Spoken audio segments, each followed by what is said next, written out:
Welcome. Tonight we enter a world where history feels untouchable, until it isn't. The Louvre Museum in Paris, a fortress of art, a palace of history. Yet one night, the unthinkable happened. A heist so audacious it stunned France and the world. Thieves breached the Louvre's walls, making off with treasures worth $100 million. Priceless pieces of French heritage. These weren't just jewels. They were the soul of a nation, worn by queens, gifted by emperors. How did they do it? Tonight, we walk the Apollo Gallery's halls, uncover the security flaws, and relive a cultural wound that may never heal. Paris slept, its grand boulevards and narrow alleys shrouded in silence.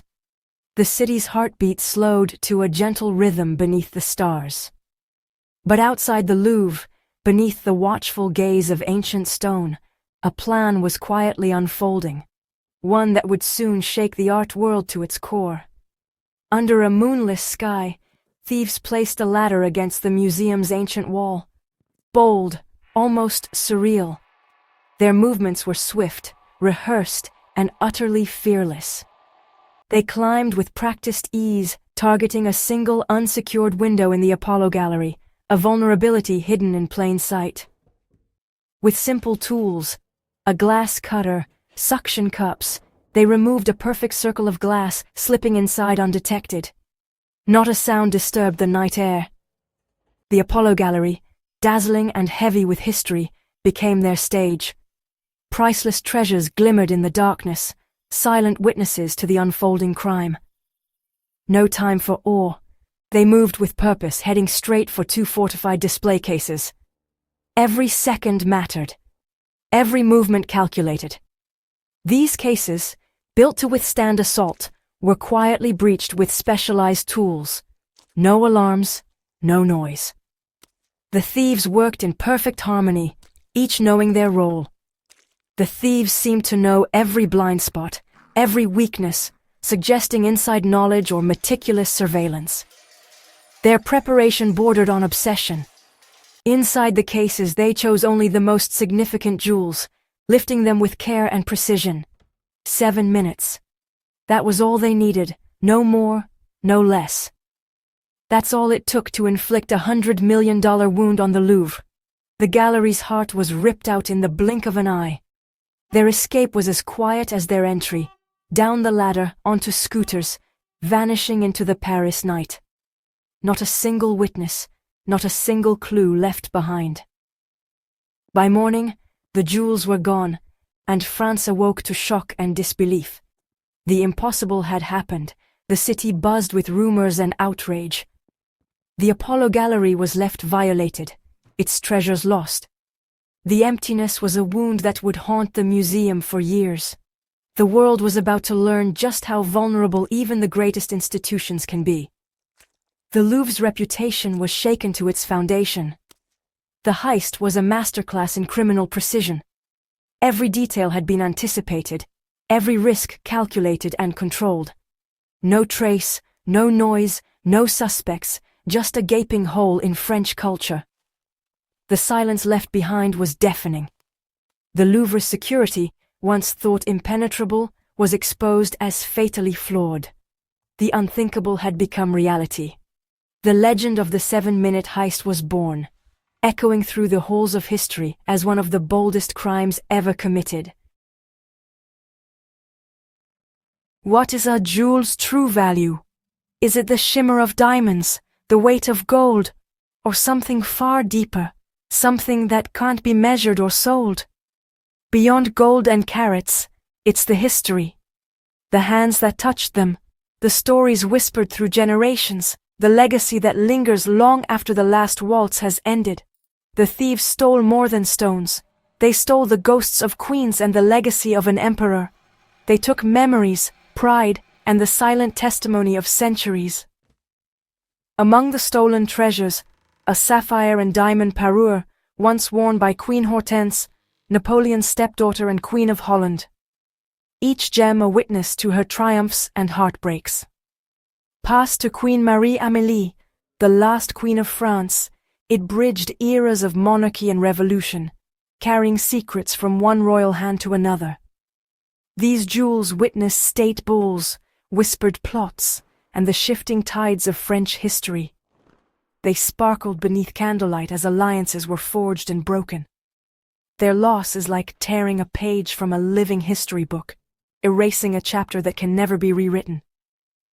The second treasure, an emerald and diamond set, a gift from Napoleon to Empress Marie-Louise, a symbol of love, power, and the hope of a dynasty.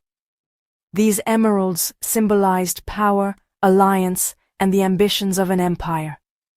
They were more than ornaments, they were declarations.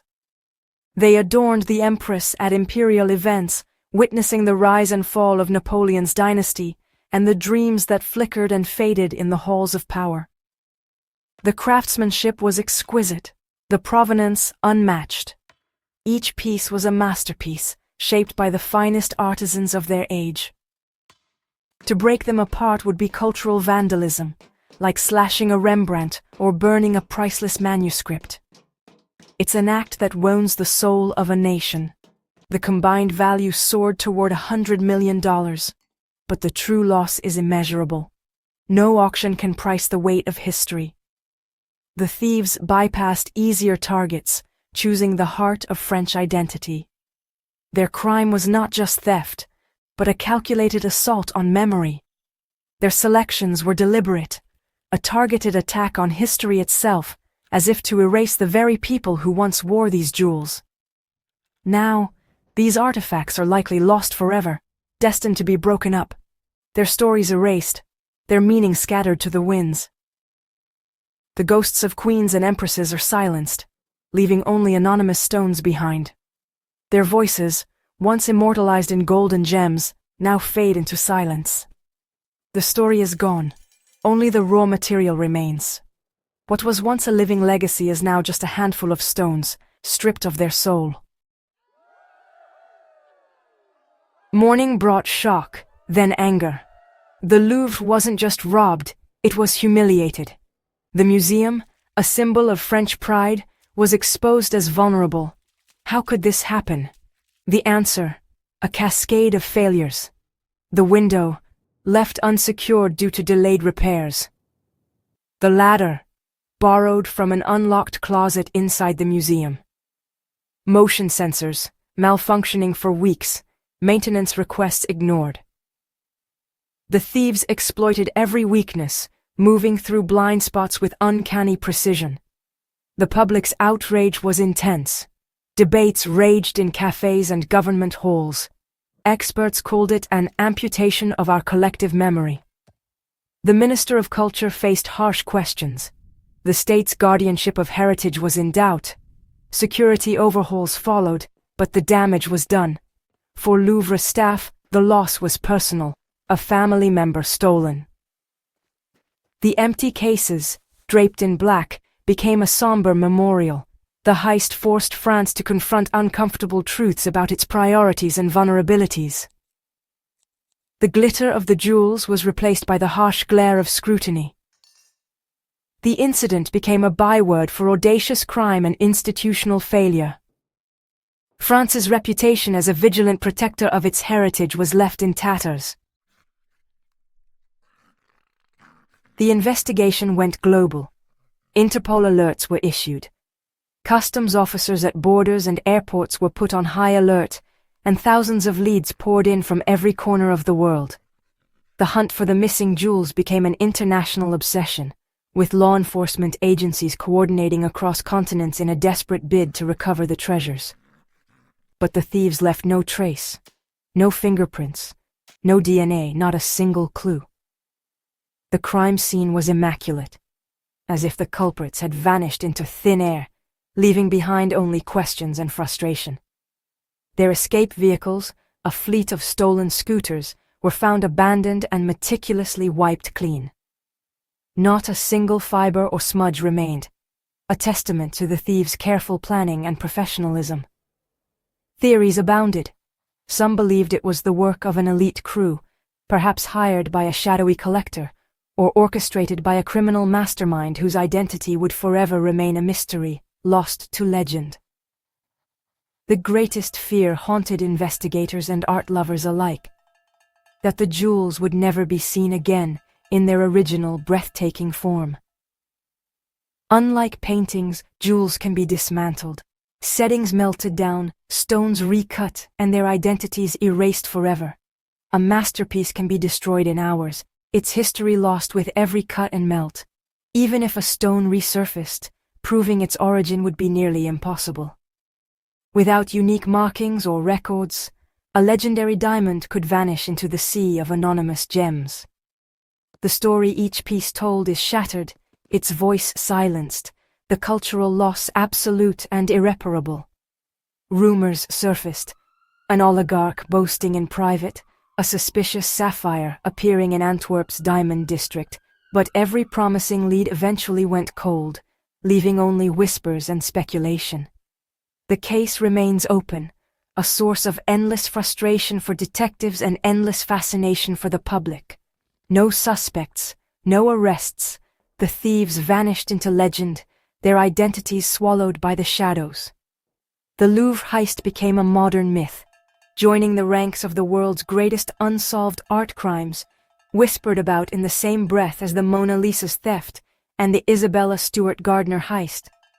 The empty space in the Apollo Gallery is a scar that never healed, a silent reminder of what was lost. The jewels are gone, the mastermind unknown, the trail long since gone cold. All that remains is the story, a tale of audacity, loss, and treasures turned to ghostly legend, retold by those who still wonder what really happened. The thieves achieved a perverse immortality, their names unknown but their deeds unforgettable. The world is left with questions, and a wound that may never close, haunted by the possibility that the truth is just out of reach. The Louvre's greatest treasures became a glittering, expensive ghost story, one that continues to fascinate, mystify, and haunt us all. The investigation lingers, but hope fades with each passing year. For France, this is more than an unsolved crime. It's a permanent cultural scar. These jewels were anchors to history, now lost in a dark, unknown sea. The heist is a stark reminder. Even our greatest institutions are vulnerable. The legacy is one of loss, and hard lessons learned at a terrible price. Thank you for joining me on this journey into one of history's most daring thefts. Until next time.